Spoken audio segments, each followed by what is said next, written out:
Tiger line కథ. ఒక అడవిలో ఒక పులి ఉండేది. ఆ పులి చాలా శక్తివంతమైనది, కాని దానికి ఒక సమస్య. అది ఎప్పుడూ తన సరిహద్దు లైన్ దాటేది. ఒకరోజు అడవి పెద్ద వయసు సింహం అన్నది, ప్రతి జంతువు తన ప్రాంతంలో ఉండాలి. నీకీ ఈ లైన్ వరకు మాత్రమే హక్కు ఉంది. పులి గట్టిగా నవ్వి, నేను పులిని, లైన్లు నాకు అడ్డుకాదే అని చెప్పి ముందుకు దూకింది. అది మరొక సింహం ఉన్న ప్రాంతంలోకి వెళ్ళింది.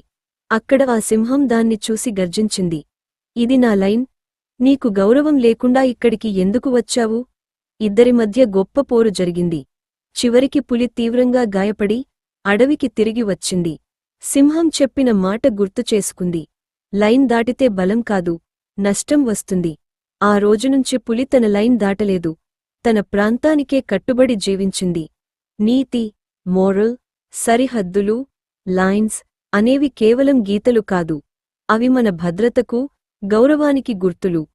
తగిన చోట ఆగడం నేర్చుకున్నవారే నిజమైన బలవంతులు. ఇలాంటి మరిన్ని మంచి కథలు వినాలంటే మా ఛానల్కి సబ్స్క్రైబ్ చేయండి. లైక్ మరియు షేర్ చేయడం మర్చిపోవద్దు.